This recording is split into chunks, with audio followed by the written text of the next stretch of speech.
بسم الله الرحمن الرحيم وأشهد أن محمدا عبده ورسوله صلى الله عليه وعلى آله وصحبه وسلم تسليما كثيرا. أما بعد، السلام عليكم ورحمة الله وبركاته.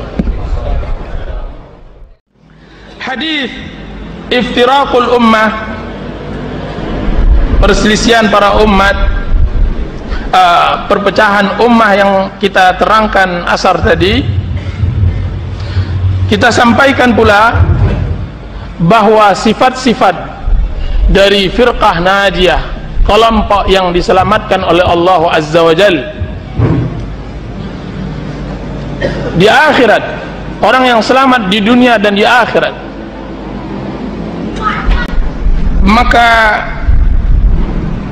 kita sebutkan tadi bahwa sifatnya adalah yakin, berilmu, ilmu tentang agama Allah.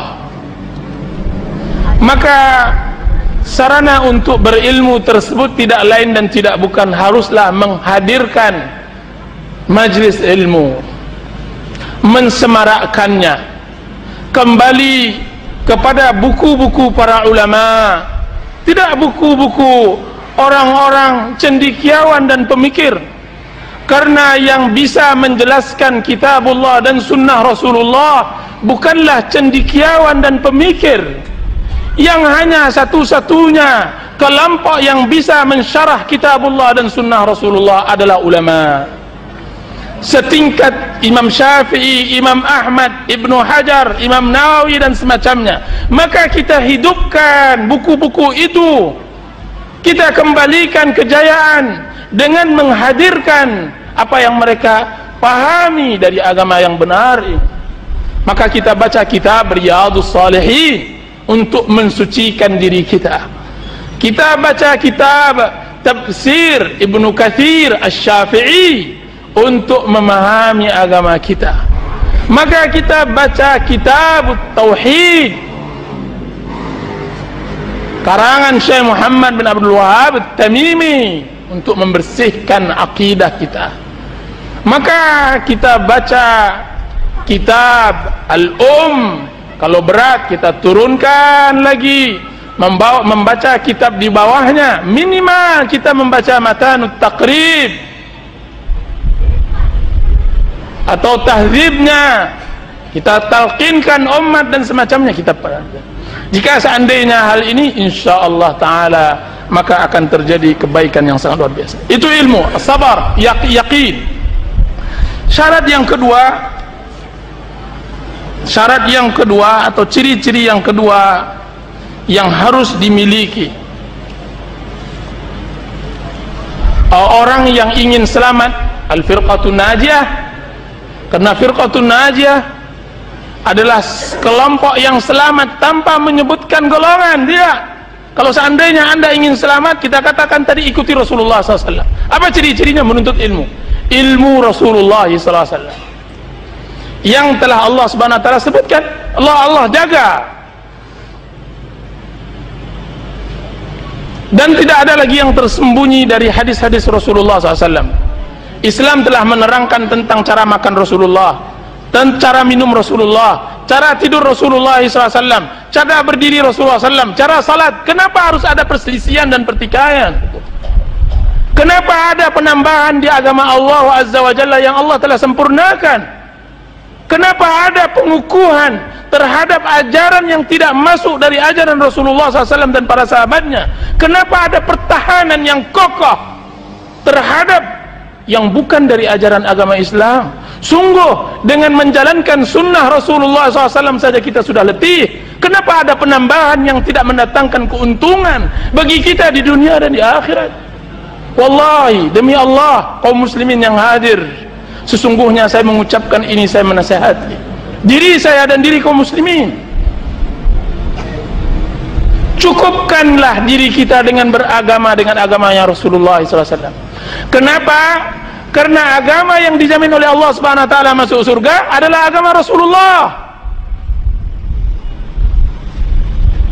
selain dari agama yang selain dari agama Rasulullah SAW tidak Allah jamin masuk surga. Jika seandainya ada orang yang berzikir tidak sama dengan zikir Rasulullah SAW, carilah surga selain dari surga Allah, carilah Allah mereka. Jika seandainya ada orang yang beribadah tidak sesuai dengan ibadah Rasulullah SAW, maka carilah Tuhan yang menentukan ibadah mereka itu, dan pasti Allah akan datangkan mereka itu. Allah sebutkan di dalam Al-Quran, pada saat itu kami datangkan Tuhan-Tuhan mereka, sebagaimana yang telah diselewengkan ajaran Islam yang dibawa oleh Isa alaihissalam oleh orang-orang Nasrani. Allah datangkan yang mereka sembah selain dari Allah Azza wa Jalla. Jadi yakin adalah ilmu yang disampaikan oleh Rasulullah SAW, itu yang terjamin, itu yang terjamin oleh Allah Subhanahu wa taala untuk bisa masuk surga. Wallahu taala. Dan yang kedua adalah sabar. Sesungguhnya sabar adalah ciri yang kedua setelah berilmu. Tidak akan bisa seseorang bersabar kalau seandainya ia tidak berilmu, atau jika seandainya ia bisa bersabar maka kesabarannya akan sia-sia. Lihatlah pelaku bid'ah berbuat bid'ah dengan kesabaran, dia bisa bersabar melakukan itu, akan tetapi apa gunanya kesabaran tersebut jika seandainya perbuatannya itu akan mengantarkannya kepada azab Allah. Allah Subhanahu wa taala mengatakan dalam surah Al-Ghasyiyah, hal ataka hadithul ghasyiyah wujuhun yawma idzin khasyiyah amilatun nasibah. Telah datang kepada engkau, sudahkah datang kepada engkau hari ghasyiyah,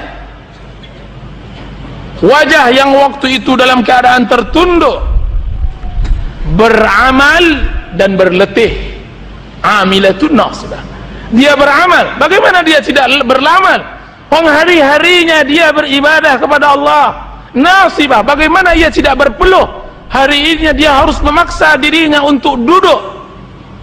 Akan tetapi apa gunanya duduk, apa gunanya ibadah jika seandainya tidak sesuai dengan sunnah Rasulullah SAW? Allah katakan, tasla naran hamiyah, kami bakar ia dengan api yang panas.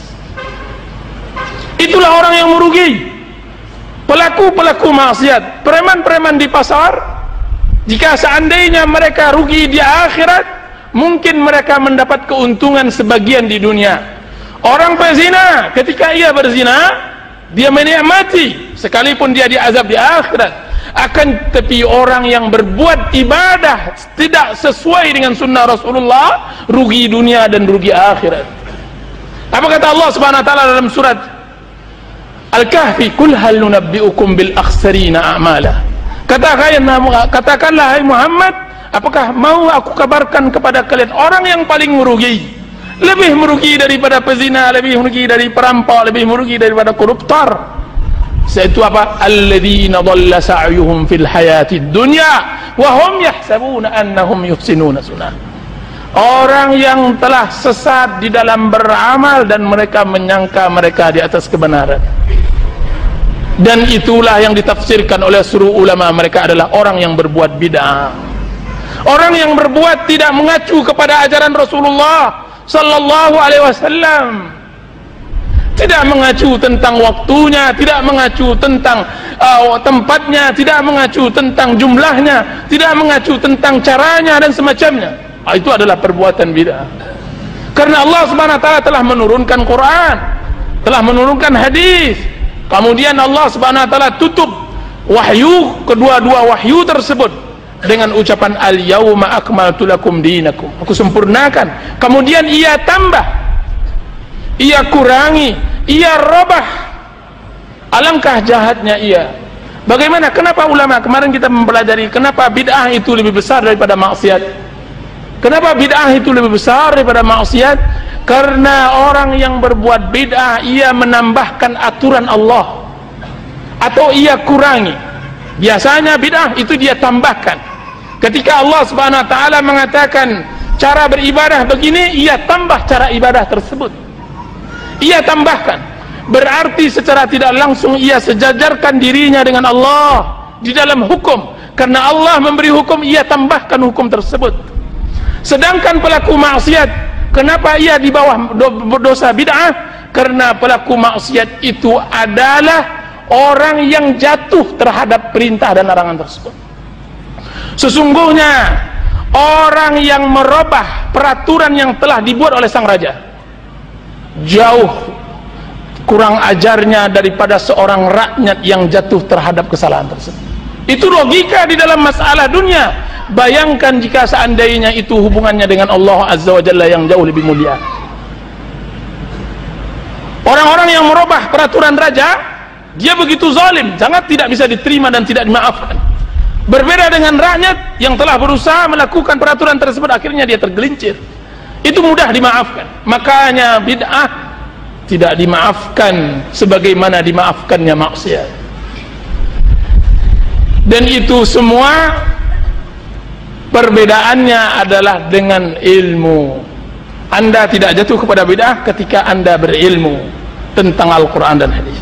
Setelah berilmu baru kita terapkan sabar. Kalau tidak, sebenarnya sabar itu sudah di awal langkah hidayah. Dengan sabar kita bisa tegakkan agama Allah Azza wa Jalla. Makanya ayat yang saya bacakan tadi, Allah Subhanahu wa taala mengatakan, waja'alnahum a'immatan yahduna bi amrina lamma sabaru. Kami jadikan mereka pemimpin-pemimpin membawa hidayah kepada manusia dengan kesabaran ketika mereka bersabar. Para ikhwah yang dirahmati oleh Allah Subhanahu wa taala, jika seandainya bapak-bapak dan kaum muslimin tidak sabar duduk di sini, niscaya tidak akan paham kita menuntut ilmu. Makanya kesabaran sangat dituntut.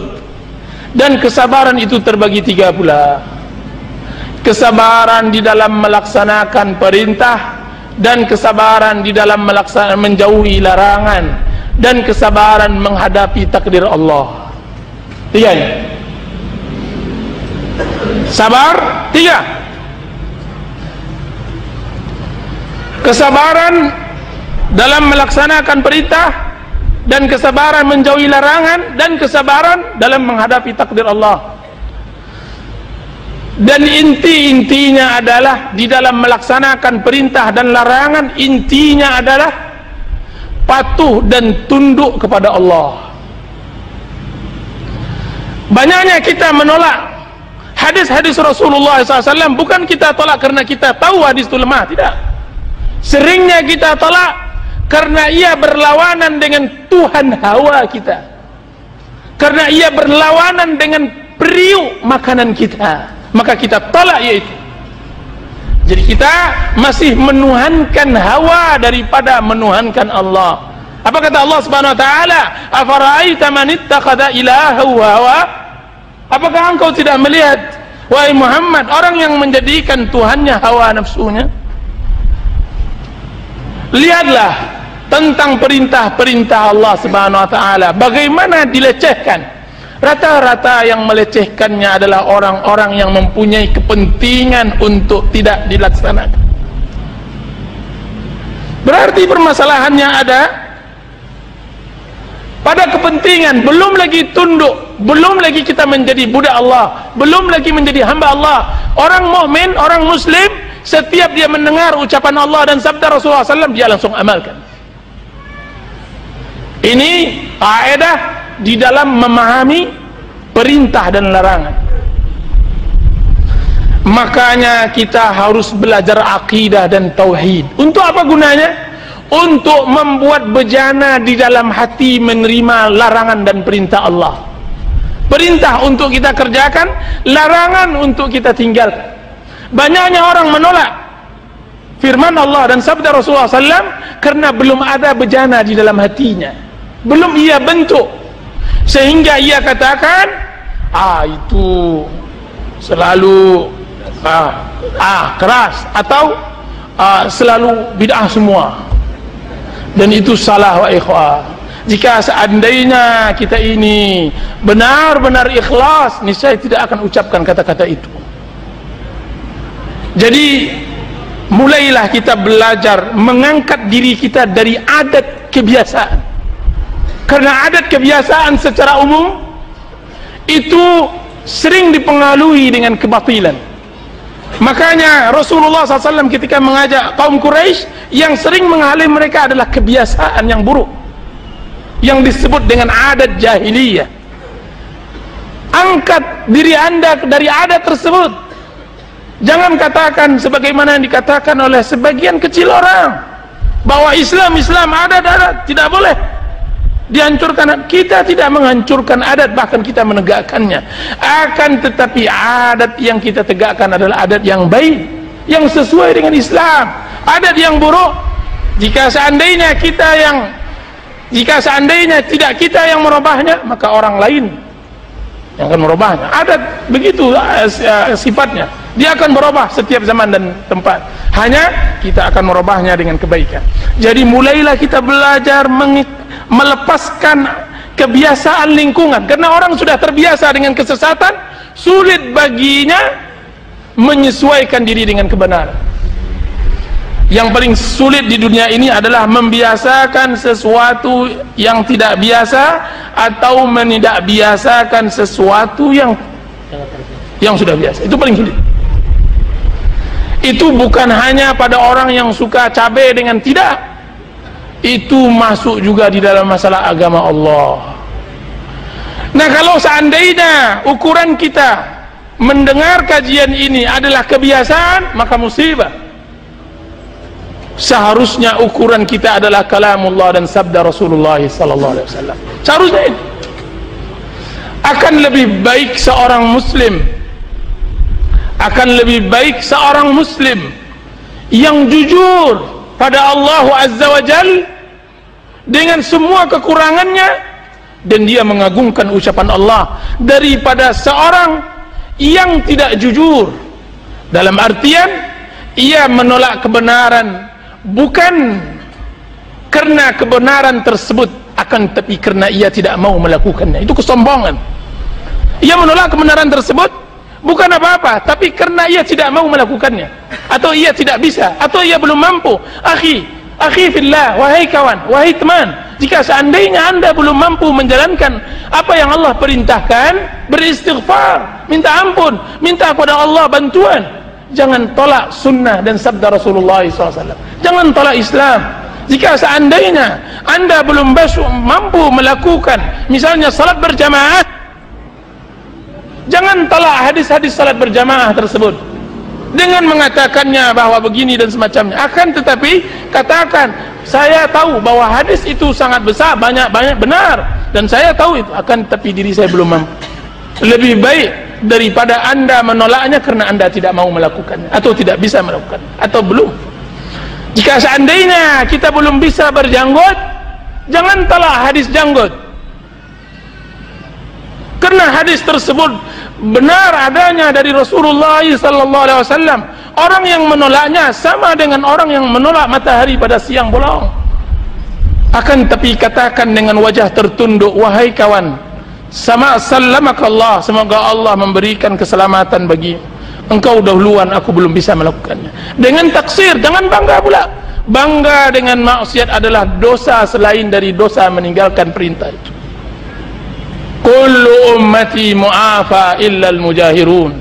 Semua umatku dimaafkan kecuali orang yang mujahirun, yaitu orang yang bangga dengan maksiatnya, dosanya. Nah, sebagian orang menolak kebenaran karena ia tidak mau melakukannya. Itu buruk. Maka salah satu caranya adalah menundukkan, membenamkan diri kepada ketertundukan. Islam artinya menyerahkan diri total kepada Allah.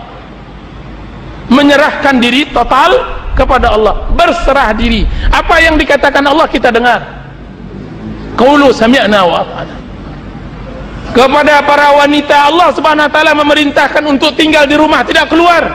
Wa qarna fi buyutikunna. Tinggallah wahai wanita-wanita di rumah kalian. Siapa mereka-mereka yang mendakwakan wanita-wanita boleh keluar? Orang-orang yang melanggar perintah Allah. Tidak tahu kami Ustaz ayat itu? Baca Al-Quran, menunjukkan bahwa kita memang jauh dari kalam Allah sehingga kita tidak tahu ayat itu. Wa qarna fi buyutikunna. Wanita-wanita yang bertabarruj, menampakkan keindahan kecantikannya, bertabarruj. Larangannya di dalam Al-Quran dalam surah Al-Ahzab. Siapa mereka yang mendakwakan bolehnya bertabarruj? Melawan Allah dan Rasulnya. Laki-laki yang berpakaian sutra, laki-laki yang menggunakan cincin emas. Di mana engkau dengan sabda Rasulullah sallallahu alaihi wasallam yang mengatakan uhillat li inathi ummati wa hurrimat li dzukuriha. Sesungguhnya dua hal ini, yaitu emas dan sutra, dihalalkan untuk wanita umatku atau wanita dari umatku, dan diharamkan untuk laki-lakinya.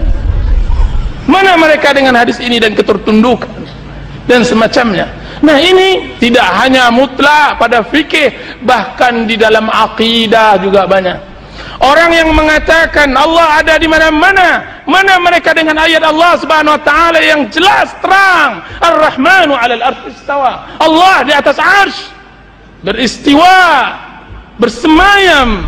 Di mana dia? Kiranya hati memang membangkang, kiranya memang ada hawa sehingga untuk menolaknya. Bagi orang-orang yang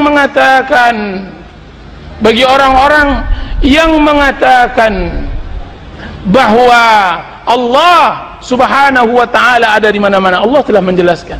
Baik, sudah sejelas ini keterangan, mana orang-orang yang mau mengikutinya? Ini permasalahan Bapak-bapak dan kaum muslimin yang dirahmati. Berarti ada apa?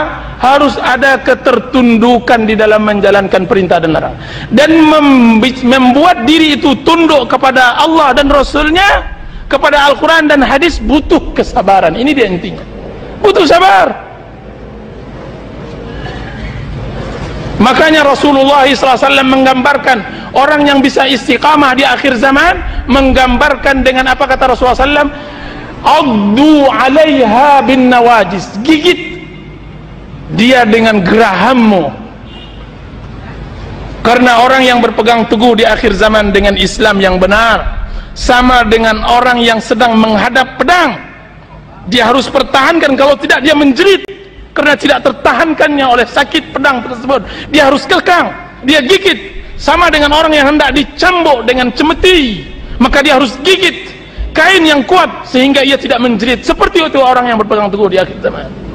Harus butuh kesabaran, dan dia hanya sebentar sampai kita bertemu dengan Allah Azza wa Jalla.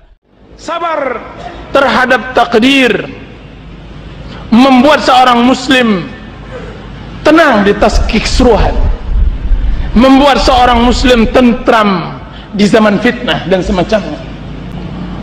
Memahami takdir adalah kelebihan yang dimiliki oleh seorang muslim. Bagaimana tidak? Ia tidak genjah, ia tidak gelisah, karena ia tahu apa yang ia ketahui tersebut telah Allah tuliskan di alam malakut puluhan ribu tahun sebelumnya, sebelum dia ada, bahkan sebelum fitnah itu datang. Lihatlah sebagian kecil kaum muslimin, ketika turun kepadanya fitnah,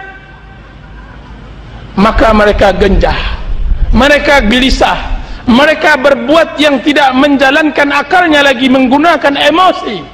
Maka apalah? Kerusakan lebih besar daripada keuntungan dan maslahatnya. Lihatlah apa yang terjadi pada sebagian kaum muslimin ketika fitnah terjadi. Maka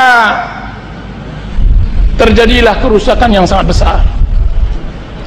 Di antara fitnah yang paling besar kita rasakan adalah demonstrasi besar-besaran ketika hendak menjatuhkan salah seorang pemimpin Islam, pemimpin umat atau pemimpin negara ini, ketika dia sudah mulai berubah kepada sedikit kebaikan. Apa yang terjadi? Keran yang selama ini tertutup sekarang terbuka. Sebagian orang gembira dengan adanya demonstrasi dan perubahan tersebut, akan tapi lihat kerannya telah terlampau besar dibuka. Akhirnya seorang ibu menangis akan anaknya tidak bisa sekolah karena pendidikan sangat mahal.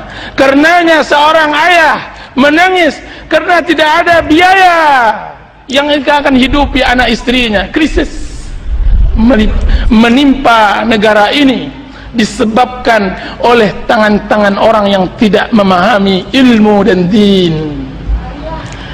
Agama ini, negara ini dikontrol oleh orang-orang yang tidak memiliki kesabaran, sehingga yang cerdas pun tidak akan bisa mengekang perkara, tidak bisa mengendalikannya. Karena jika seandainya emosi telah menguasai sebuah negara, maka tidak ada kebaikannya. Maka kembali kepada agama adalah solusi yang baik. Mengacu kepada ulama Rabbani adalah salah satu sarana jalan keselamatan. Berarti fitnah tidak boleh diikuti dengan hawa, tidak boleh dengan emosi, dia harus dengan ketenangan. Dan ini salah satunya adalah memahami takdir. Dengan cara memahami takdir, jadi takdir, bersabar itu harus kita miliki. Bersabar di dalam menuntut ilmu, bersabar di dalam mengamalkannya, bersabar di dalam mendakwahinya. Itu adalah hal yang penting. Dan yang ketiga adalah membawa umat dengan sunnah Rasulullah, yahduna bi amrina, memberi hidayah kepada manusia dengan perintah kami. Itu syarat yang ketiga. Seharusnya orang yang hendak menjadi kelompok firqah najiyah, hendaklah ia memberi hidayah umat dengan perintah Allah. Dengan perintah Allah, bukan kepentingan, bukan keinginan hawa, tapi dengan perintah Allah Azza wa Jalla.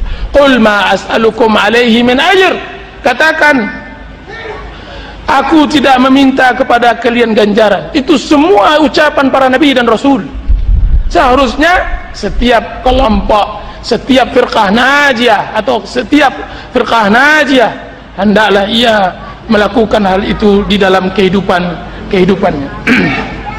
Kemudian setelah ia bersabar, setelah ia berilmu, setelah ia mengajak umat dengan perintah Allah, yaitu berpegang teguh dengan sunnah Rasulullah SAW, hendaklah ia berdakwah. Ud'u ila sabili rabbika bil hikmati wal mau'izatin hasanah.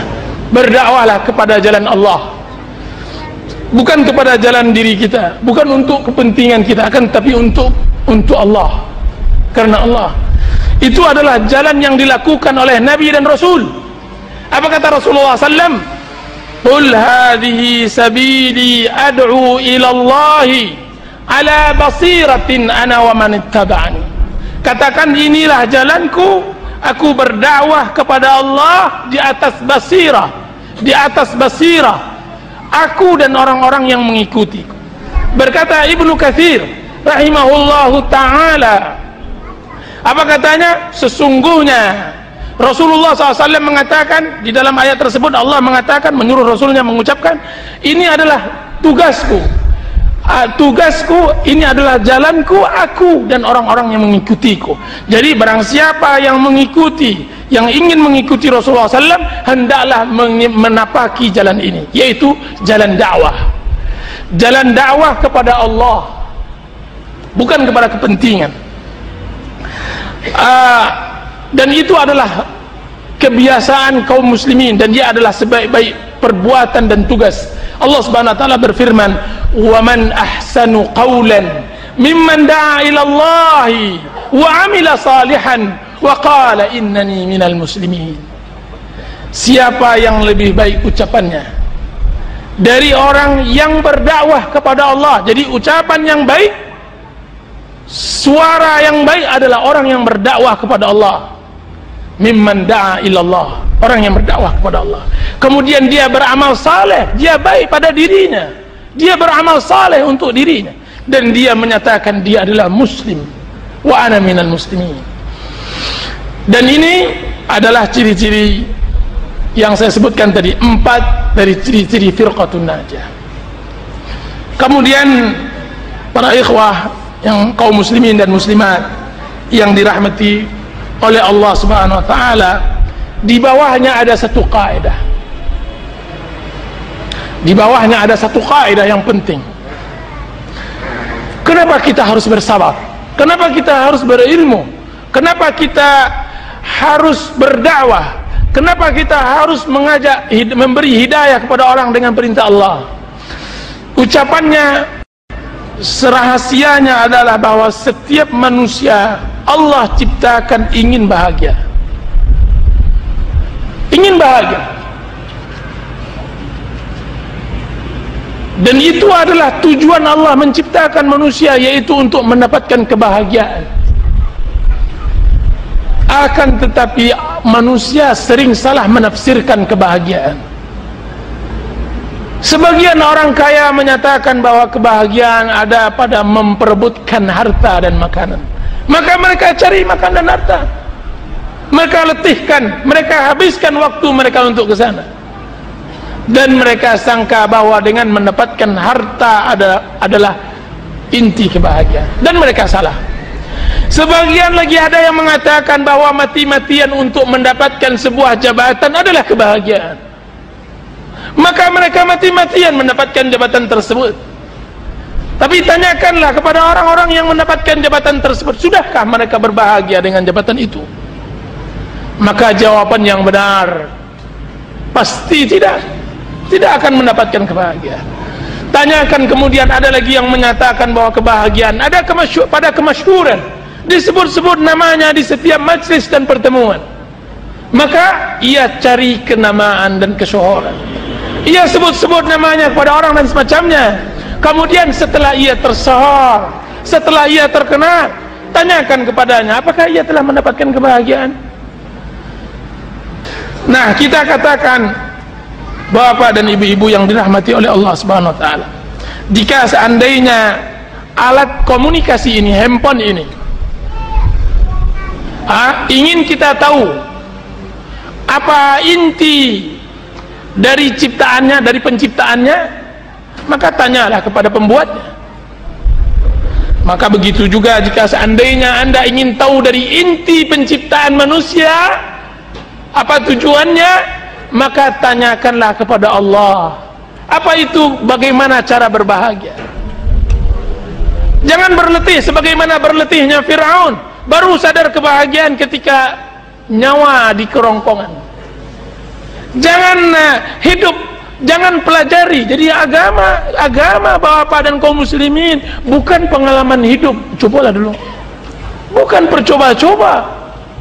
Jangan jadikan agama Anda penggadaian dari orang-orang yang tidak bertanggung jawab, yang hanya untuk mengumpulkan harta dan kekayaan dan kemasyhurannya.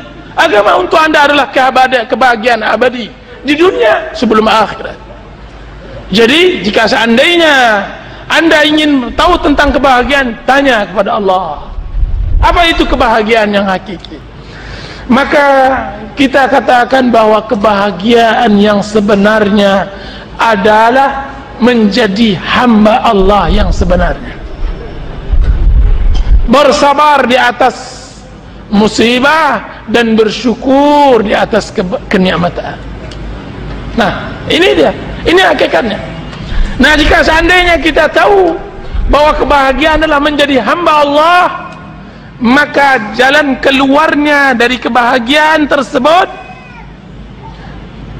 Anda harus mengetahui, yang pertama, dia ada 6 syarat. Pertama, mengetahui yang bermanfaat untuk dunia dan akhirat Anda. Dan yang kedua, mengetahui jalan keselamatan. Dan ketiga, berupaya menjalani jalan tersebut.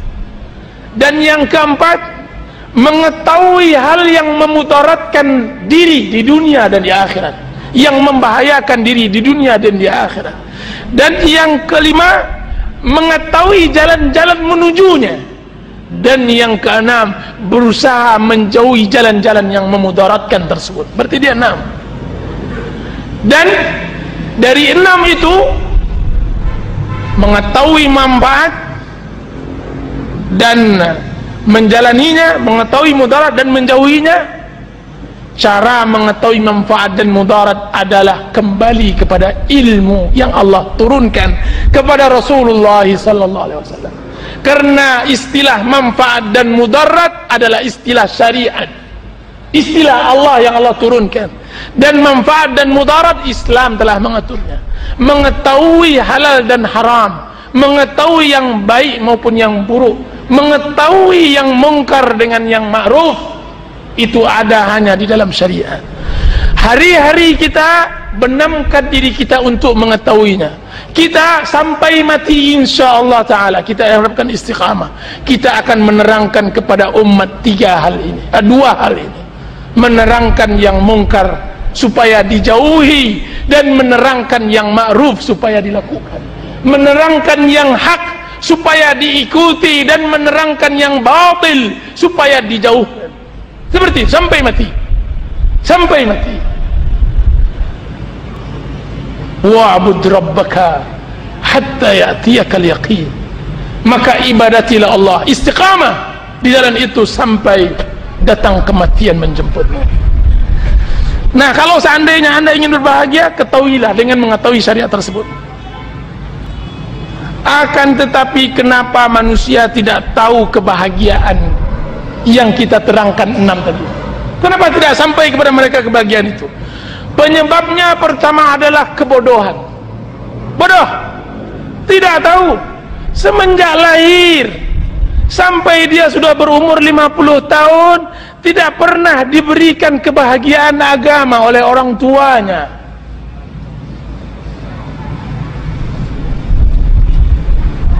Dari kecil sampai besar tidak pernah diajarkan bagaimana cara salat yang nikmat, cara salat yang khusyuk dan semacamnya.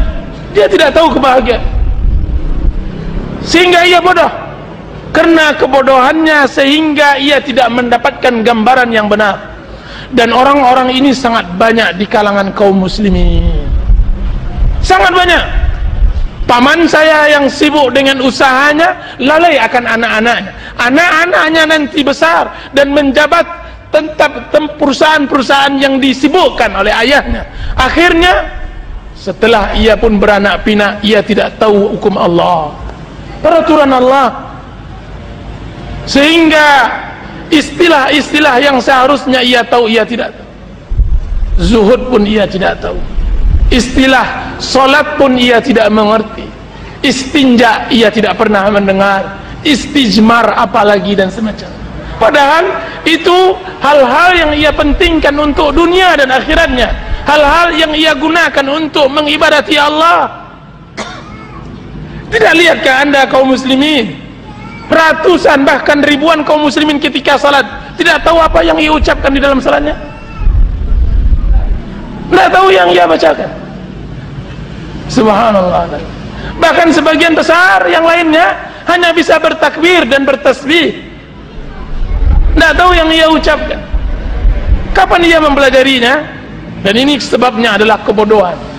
Bodoh ini jika seandainya diasung-asung, bodoh ini jika seandainya diasung-asung, dia menjadi bala tentara syaitan. Kebodohan ini jika seandainya diasung-asung, dia menjadi bala tentara syaitan. Supaya jangan terlambat, jadilah antum sebagai obor-obor penerang yang memberi menerangan cepat sesegera mungkin, sebagaimana matahari cepat menerangi bumi. Terangi masyarakat kita di negeri Kampar ini supaya mereka jangan jauh dari agama dengan menyemarakkan kajian-kajian seperti ini. Jangan dihalangi, jangan dihalangi.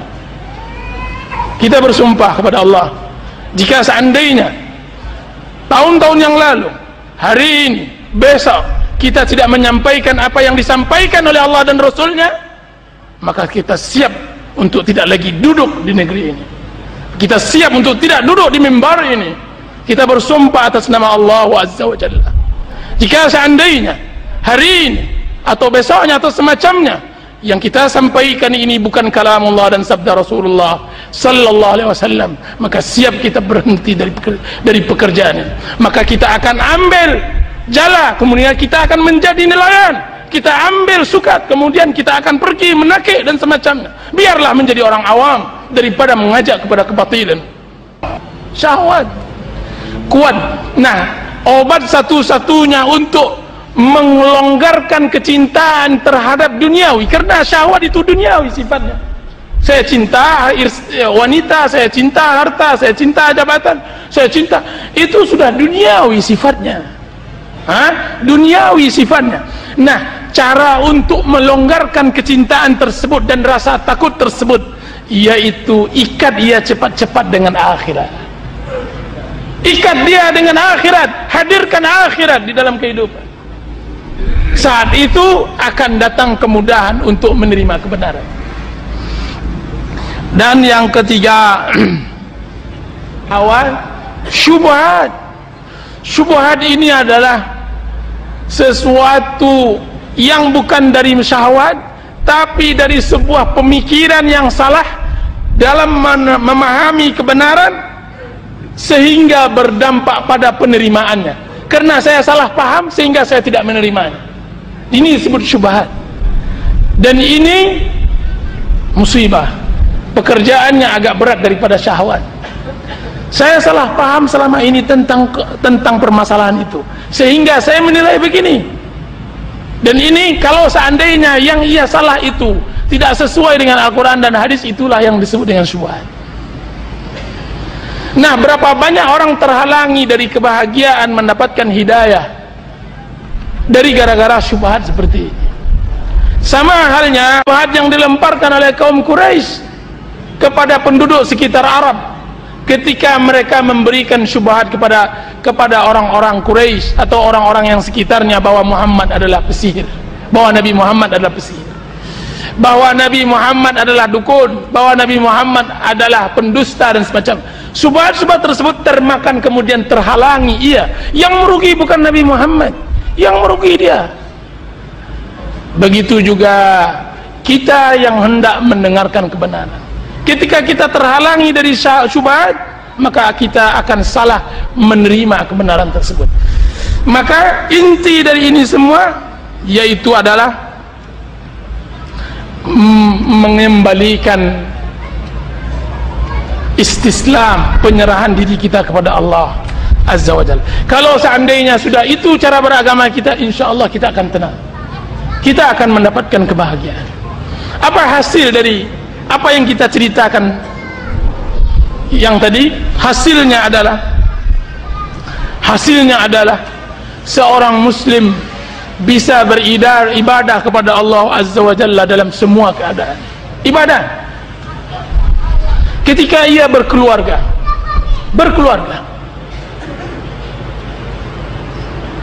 maka ia akan bahagia dengan keluarganya.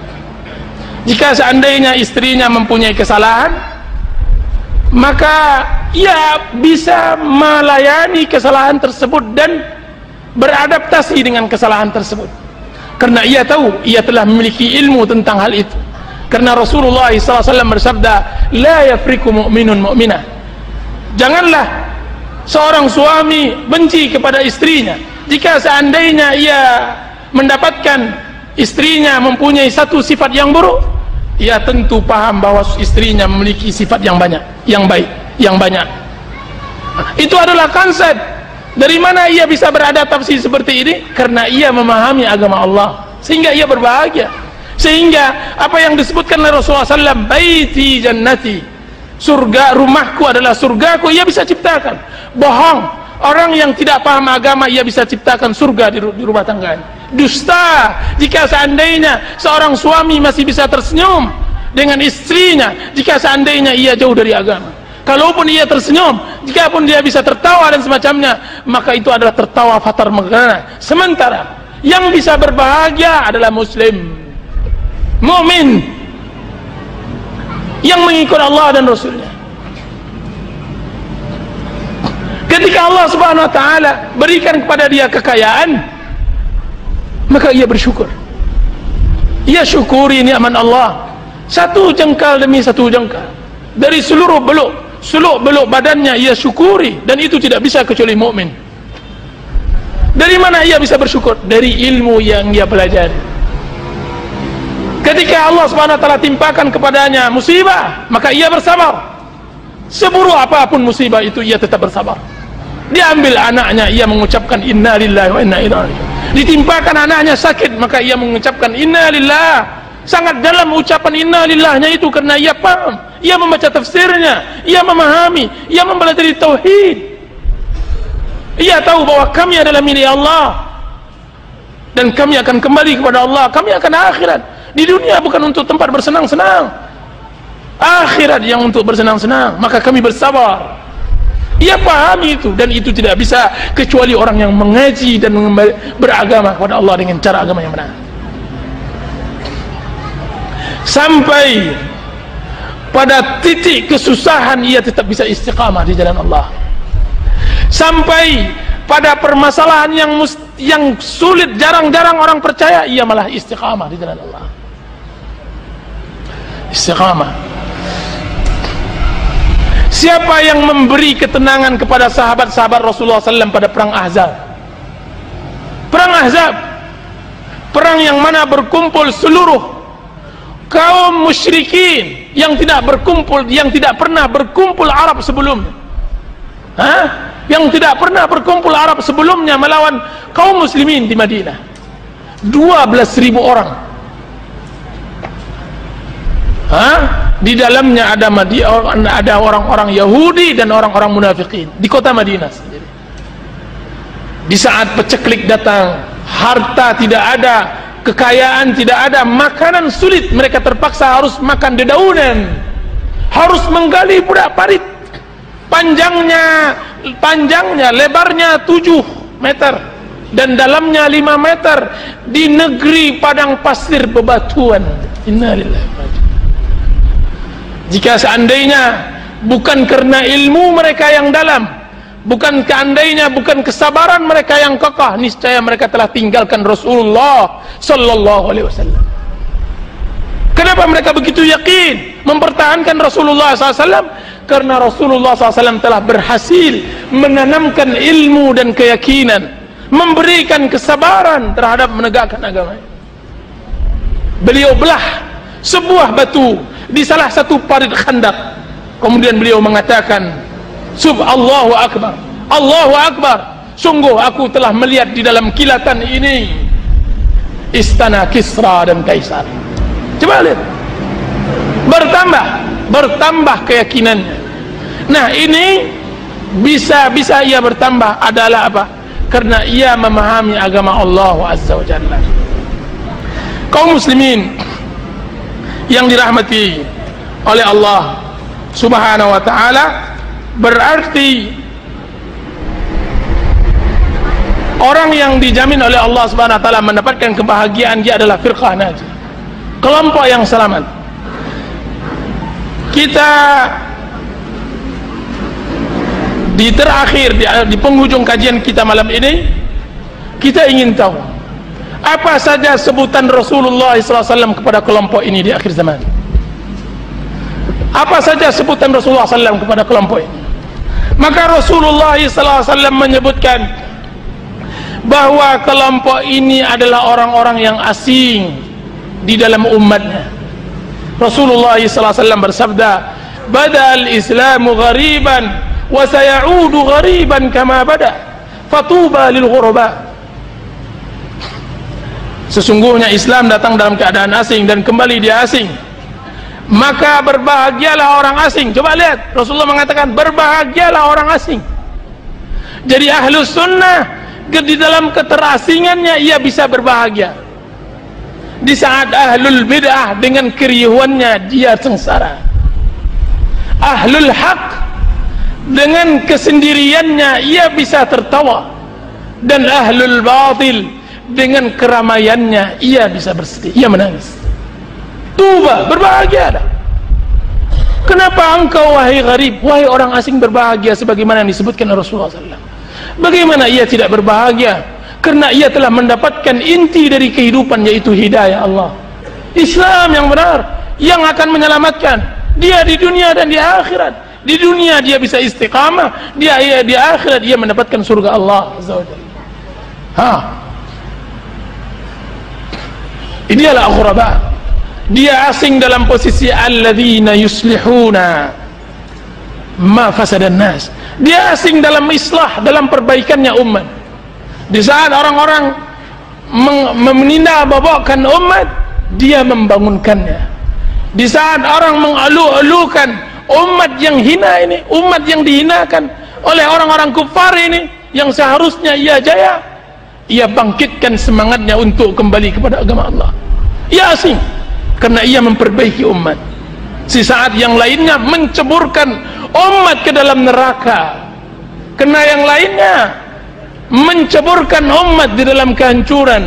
Du'atun ala abwabi jahannam, da'i di pintu-pintu neraka jahannam. Barang siapa yang memenuhi panggilannya, Allah mereka masukkan ke dalamnya. Dia istiqamah di jalan Allah. Dan dialah yang disebut oleh Rasulullah SAW an-nuzza'u minal qabail. An-nuzza'u minal qabail adalah sekelompok kecil orang dari beberapa kabilah. Sebagaimana ia di awal, ia adalah sekelompok kecil. Di desa tersebut orangnya itu cuma 3-4 orang, di desa tersebut 10 orang, di kota tersebut 100 orang, bahkan di kampung tersebut belum ada orangnya. Jumlah mereka yang langka, mereka adalah tonggak tanggul dari bisa ditahannya azab Allah turun. Dia penahannya. Kalaulah bukan, mereka akan runtuh langit ini karena siksaan, karena kemurkaan Allah, karena tidak ada lagi yang mau menegakkan kitabullah dan sunnah Rasulullah SAW. Allahu Akbar. Sungguh mulia orang ini, memberikan keberkahan dan rahmat lil alamin. Gara-gara dia Allah tahankan azab, tidak Allah datangkan lagi tsunami, tidak Allah goncangkan lagi bumi, Allah turunkan kepadanya hujan dan semacamnya. Gara-gara mereka, orang-orang yang langka tersebut, orang-orang yang tidak dikenal di dunia kan, tapi mereka masyhur di akhirat.